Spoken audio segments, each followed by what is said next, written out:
The following program was produced by an independent community producer. The opinions expressed do not necessarily reflect those of the QATV staff or board of directors.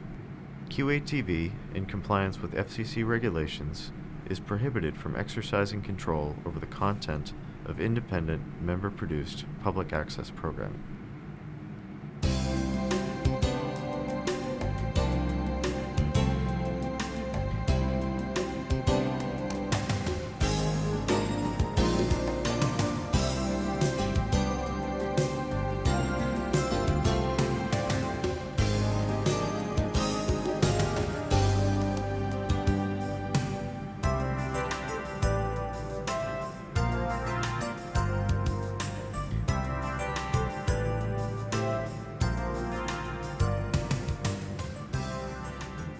Welcome to Stay Focused. Our topic is termites and pest control. My guest is Linda O'Brien Lindsay. Linda is the owner of Ladybug Pest Control Services in Quincy. And she has 21 years of experience in the business. And she's here to share about pest controls. Welcome. Thank you. Thank you for being here. Thank you for having me. So, as a pest control company or professional, do you need license to perform pest control? Yes, you do. You need an applicator's license that is issued by the Department of Food and Agriculture and the Pesticide Bureau, and you have to take a test in order to get that license. Great. So what about, do you need a special license for treating termites? You do, yep. You need to take another test that gets added on to that license when you pass. So you need a category 43 in order to treat for termites. So for educational purposes or getting license, I mean, what kind of education do you need, and how long do you need to take a course or courses to complete so that you can take a test? The Department of Food and Agriculture does have, it's about a 3-day course just to learn the material that's required to know during the test. It's like a 50-chapter exam that you have to take. It takes about an hour and a half to take the test in order to get licensed. 50% of the people pass, 50% of the people fail, and it's a difficult test. But what the test is more about the laws with regards to pest control. Really learning how to do pest control, you need to have somebody teach you how to do that. I'm sure, yeah. So it's good though, because they make you more qualified and also more competent, if you will. Yeah. So in terms of equipment-wise, I mean, what do you use when you do the pest control? Well, the topic is termites, and the materials and equipment required to do a termite job are pretty big. It's pretty extensive. That's why it costs so much money to have a termite job done, because we use, for instance, we have a 50-gallon termite rig. That's a gas-powered rig that we keep on the back of a truck, and it's connected to a hose and a wand, and we need drills to drill through concrete, shovels. We need to dig trenches around houses.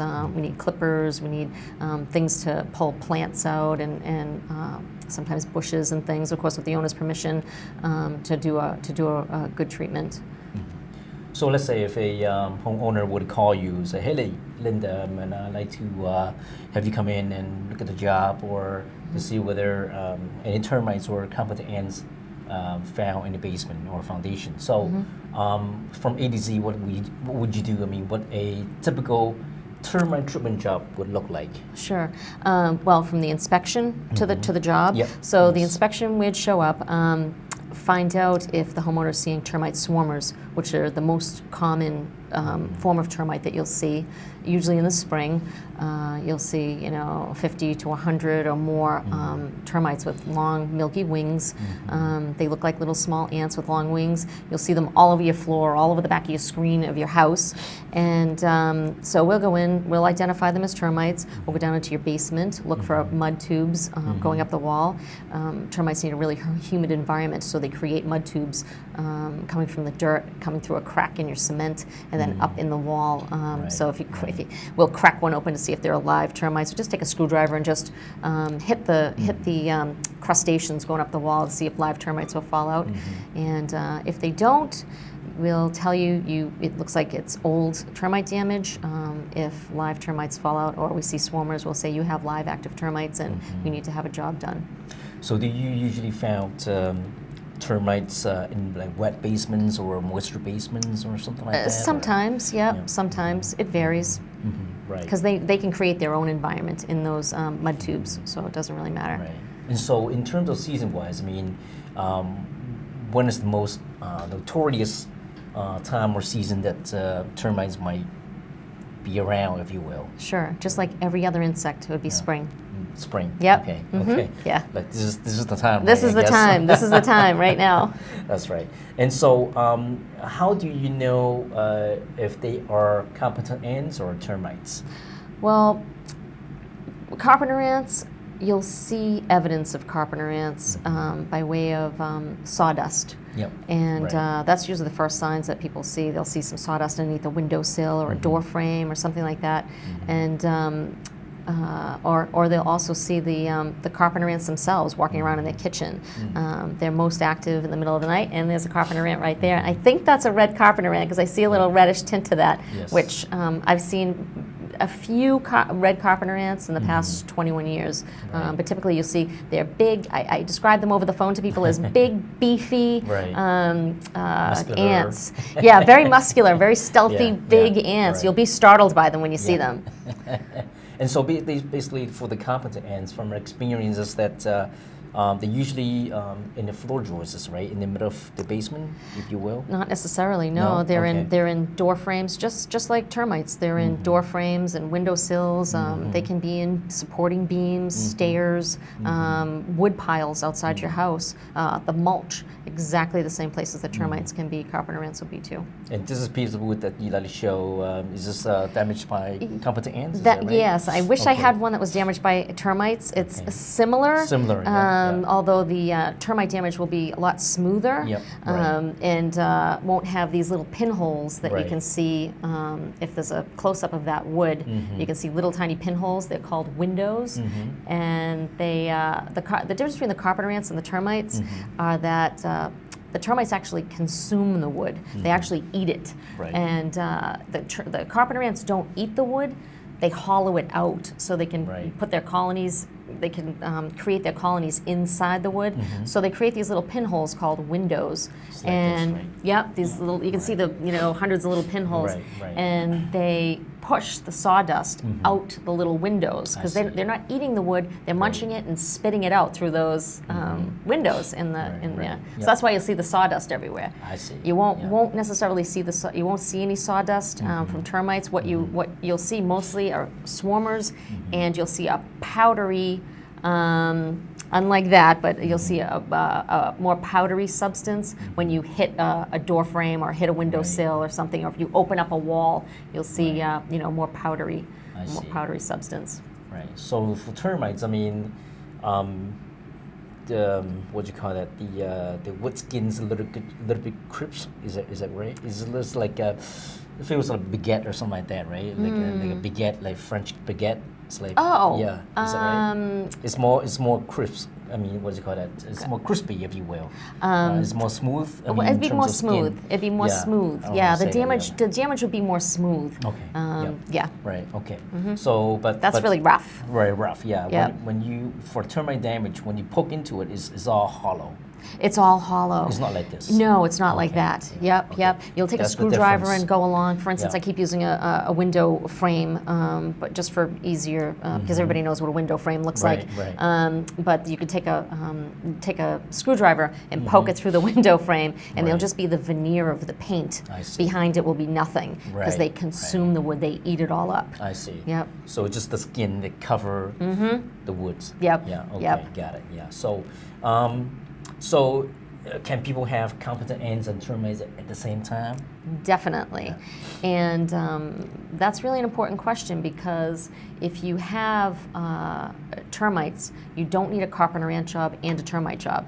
When you treat for termites, it kills the carpenter ants at the same time. Oh, So yeah? you never Oh, want to have. that's good to know. Yeah. Yeah. So some people, I just don't want anybody to pay for two services when they can just get them both for one. So do you use the same chemical? Same chemical. Okay, I Yep. see. We For just termites use it, and ants. And ants. Yep. Okay. We just use them in different ways. Right.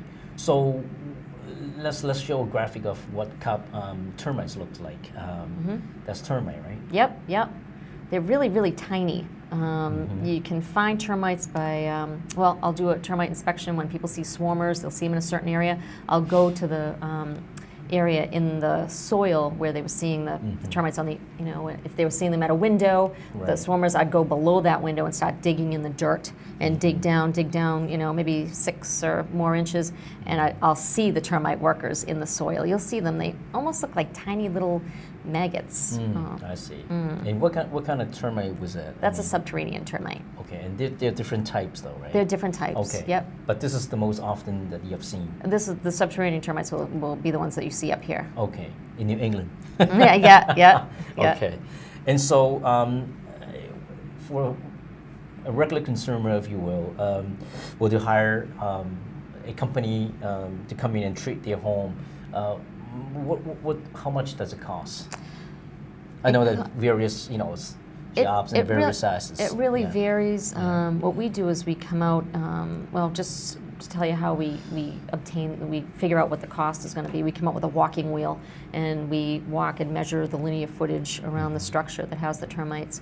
For your average single-family house, you're looking at somewhere between maybe $900 and $2,000, and I've never really reached the $2,000 mark, but somewhere, $900, $1,700, $1,800, somewhere around there, depending on how much drilling we have to do.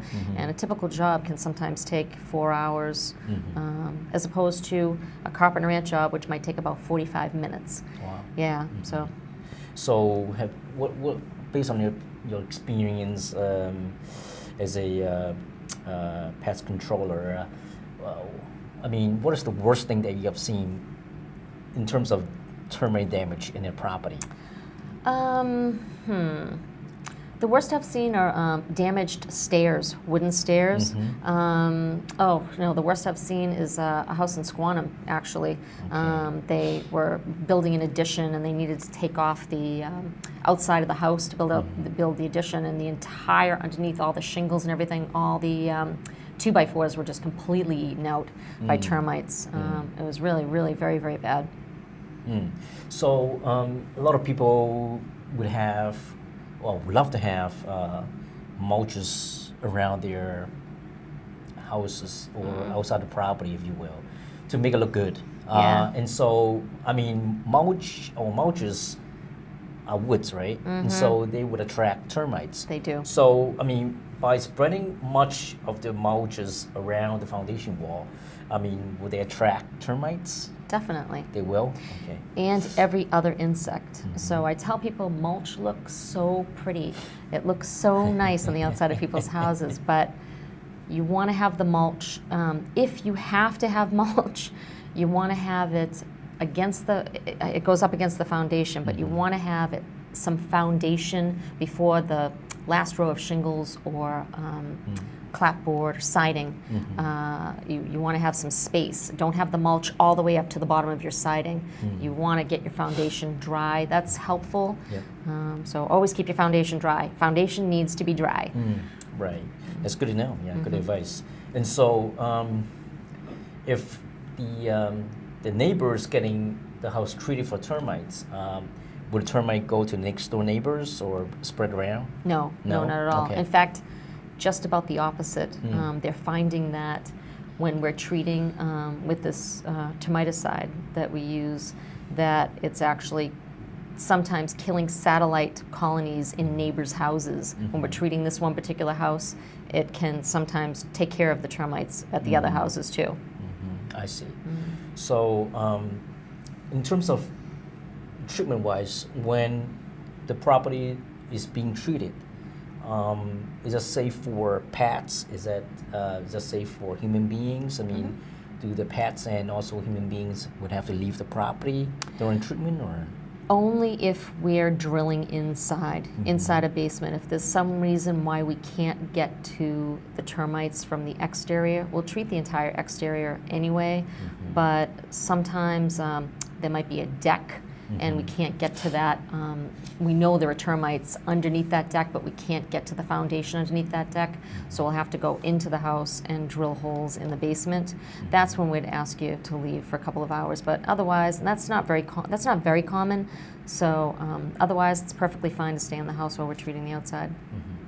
So for properties that have had treatment before, should they have the same inspector to come in and inspect the property every single year, just to make sure that the termites won't come back? Sure, definitely. Okay. Yeah, that's a really good idea to do that. Okay. Although most companies will offer at least a 5-year guarantee.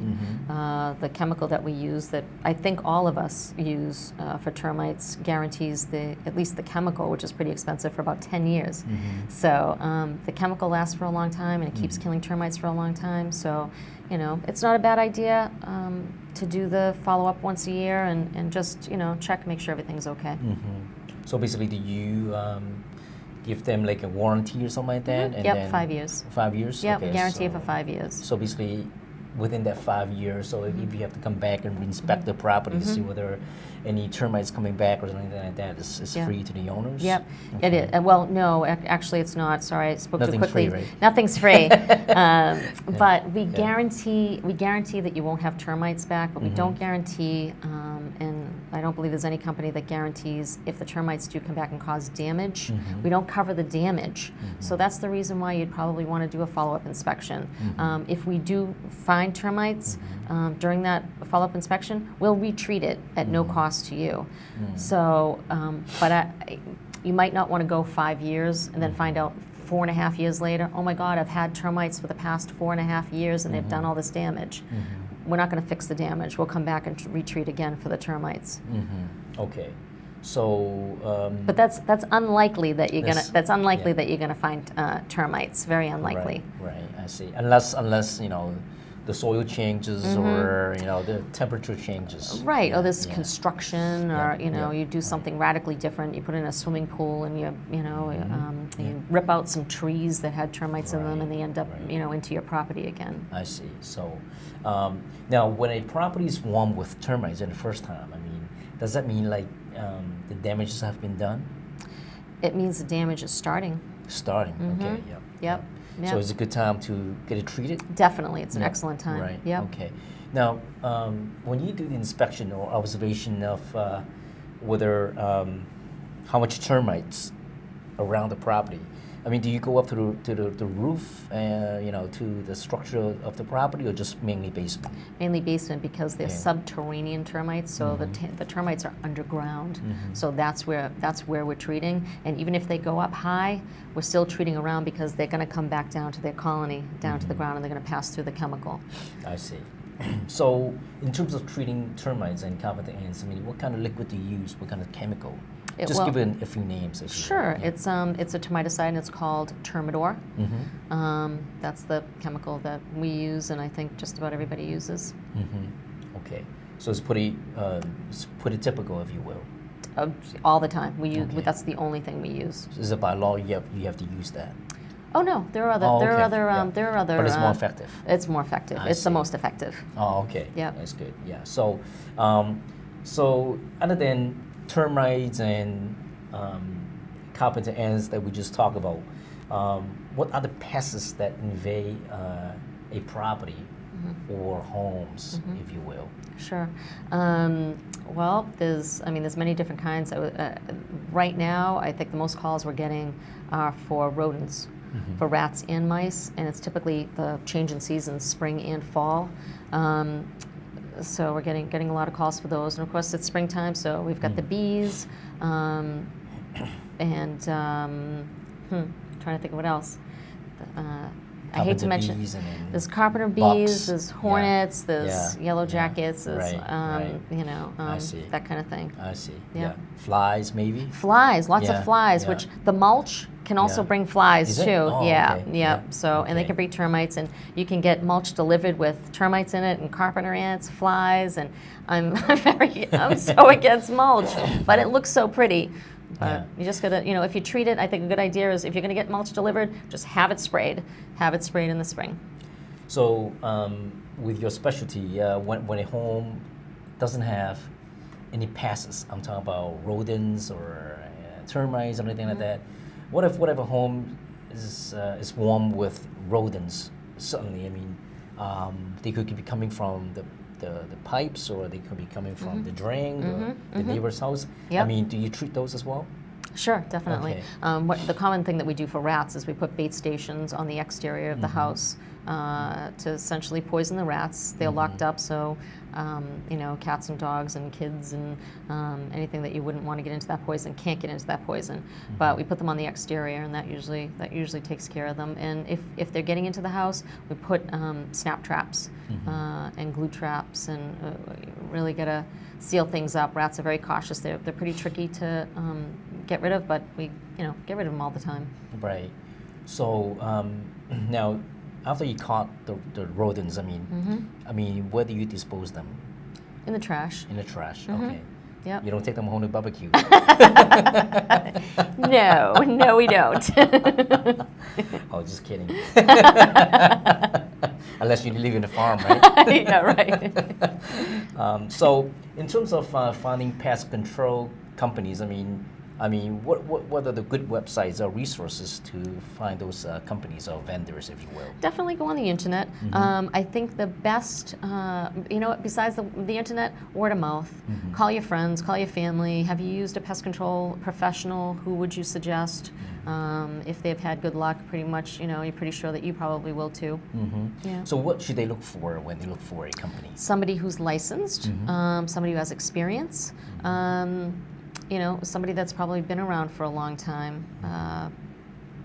Okay, so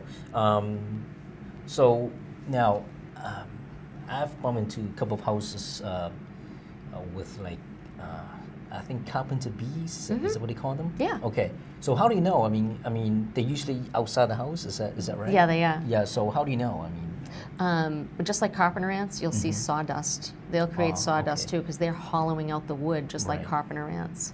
But they're usually up in the they're usually fascia. up in the rake boards. That's right. The overhangs. They're usually in that, or a fence post, in a deck, in a post. So you'll see the sawdust, and you'll see what they leave behind. There's like a yellowish orange stain that they'll leave on the rake board, or wherever they are. So how do you treat them? We treat them with dust, insecticidal dusts. Oh, okay. Yeah. You spray them? We get up on a ladder and we pump dust. We push dust into the holes. Oh, okay. And that kills them. Oh, I see. Okay. Yeah. Okay. So, so in terms of pests, I mean, do you have anything to share with the viewers in terms of what type of pests that they should look for in a home or in a commercial property, if you will? Yeah. Because each property in a different setting, if you will. Yep. And so, like for example, like a big building. I mean, have you run into different type of pests in terms of buildings versus a house, if you will? Not really. You find the exact same insects and problems. I've even found bed bugs in commercial buildings. So as the well hotels, as right, especially. I mean, they have a lot of bed bugs. Yeah, but even offices too. People can bring them in too. Oh yeah. So, wow. Interesting. Okay. So what about buildings? I mean, like a brick building or something like that. I mean, could they attract termites as well? Yeah, because they have wood inside. Before the brick, there's framing, so you can still get termites in there. I see. So So springtime is the worst time for termites. Springtime is the and worst time. pests. Mm-hmm. Yep. Okay. And the thing is, the termites will usually come out. You'll get a swarm in the spring, and then they'll go away. You're probably not going to see any of the termites after that. And that's why I stress to people, when you see termite swarmers, call right away. Carpenter ants, you'll see them all summer long. They're coming out foraging for food, so you'll see them. You'll know you have carpenter ants. But termites, you'll see that swarm, and then you're not going to see them again. And they'll be in the wood just eating the wood. So they don't have to come out foraging for food. Their food is the wood. Right. So, what kind of advice would you give to the homeowners or general consumers, if you will? What kind of tips? I mean, just a few tips, if you will, that you would recommend. Definitely. Do. Yeah. Okay. Again, try to keep your foundation as dry as you can. Mulch retains moisture, which keeps moisture at your foundation. And again, you want your foundation to be dry. Pull plants and bushes back 1 to 2 feet away from your house. Don't have any trees overhanging and touching your house. Don't have any plants or bushes or small trees up against your foundation in your house, creating shade at that foundation, because the moisture will just hang around there and attracts all kinds of insects, including termites and carpenter ants. Great. Well, I want to thank you so much for sharing. Thanks. And also what you just share, contains a lot of important information, if you will. And I want to thank you again. Well, thanks for having me. If termites or insects were found in a property, having proper pest treatments can prevent further damages to the foundation and also to protect the structural integrity of the property. Insect damage to a property could affect value and also sale of a property as well. So I want to thank you for being part of the show. See you next time.